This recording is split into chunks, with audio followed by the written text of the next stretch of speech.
Captain Vijayakanth அவர்கள் இப்ப நம்ம எல்லாரையுமே விட்டு பிரிஞ்சிட்டாரு. இவருடைய இழப்பு இப்ப வரைக்கும் எல்லாருக்குமே ஒரு நம்ப முடியாத விஷயமாவும் ஒரு ஏத்துக்க முடியாத விஷயமாவும் இருந்துட்டு இருக்கு. கேப்டன் அவர்களுக்கு பலரும் அஞ்சலி செலுத்திட்டு வந்துட்டு இருக்கிற நிலையில ஏன் இன்னும் வைகை புயல் வடிவேலு அவர்கள் அஞ்சலி செலுத்த வரல அப்படிங்கிற மாதிரியும் ஏன் இன்னும் ஒரு இரங்கல் கூட தெரிவிக்கல அப்படிங்கிற மாதிரி வடிவேலு அவர்களை எல்லாருமே ஒரு மோசமான வார்த்தைகளால ரொம்பவே கடுமையா திட்டிட்டு வந்துட்டு இருக்காங்க.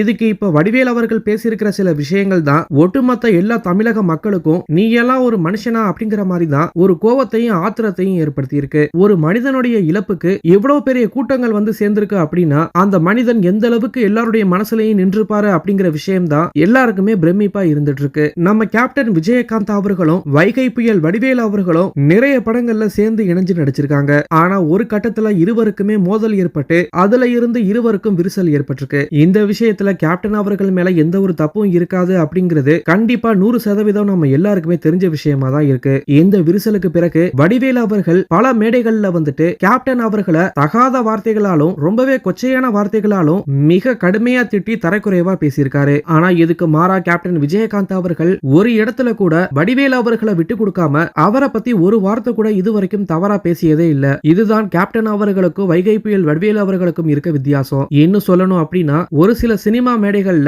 வடிவேலு அவர்கள் ஒரு பிறவி கலைஞன் அப்படின்னும் அவரை மாதிரிலாம் நடிக்கவே முடியாது அப்படிங்கிற மாதிரி வடிவேலு அவர்களை பெருமையா பேசியிருக்காரு. ஆனா வடிவேலு அவர்கள் அவர் இப்ப இறந்தும் கூட அவருடைய இறுதி அஞ்சலியில கலந்துக்காமையும் அவருக்கு ஒரு இரங்கல் கூட தெரிவிக்காமையும் ஆள் எங்க இருக்காருன்னே தெரியாம இருந்துட்டு இருக்காரு. இதோட மட்டும் இல்லாம தன்னோட நடிச்ச எந்த ஒரு சக கலைஞனுடைய இறப்புக்கும் வடிவேலு அவர்கள் கலந்துக்காம இருக்கிறது எல்லாருக்குமே ஒரு கோவத்தை ஏற்படுத்தி இருக்கு. என்னதான் எவ்வளவு பெரிய நல்ல நடிகரா இருந்தாலும் கொஞ்சமாச்சும் மனிதநேயமும் ஈவு இரக்கமும் இருக்கணும். சமீப காலமா எந்த ஒரு கலைஞனுடைய இறப்புலையும் வடிவேலு அவர்கள் கலந்துக்காம இருந்திருக்காரு. ஏன் ஒரு இரங்கல் கூட தெரிவிக்காம தான் இருந்துட்டு இருக்காரு. இது ஒரு நல்ல கலைஞனுக்கு அழகா அப்படிங்கிற மாதிரி பலரும் இப்ப வடிவேலு அவர்களை ரொம்பவே கோபமா திட்டிட்டு வந்துட்டு இருக்காங்க.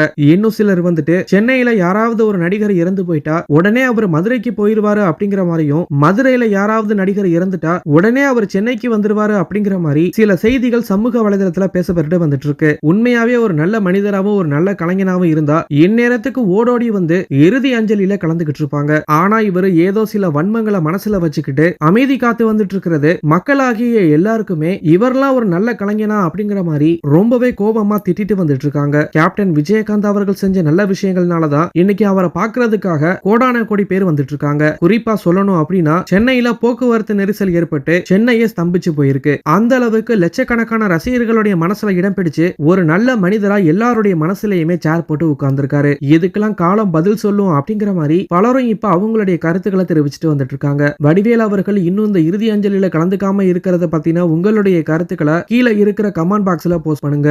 மேலும் இது போன்ற செய்திகளை தெரிஞ்சுக்க நம்மளுடைய சேனலை சப்ஸ்கிரைப் பண்ணுங்க.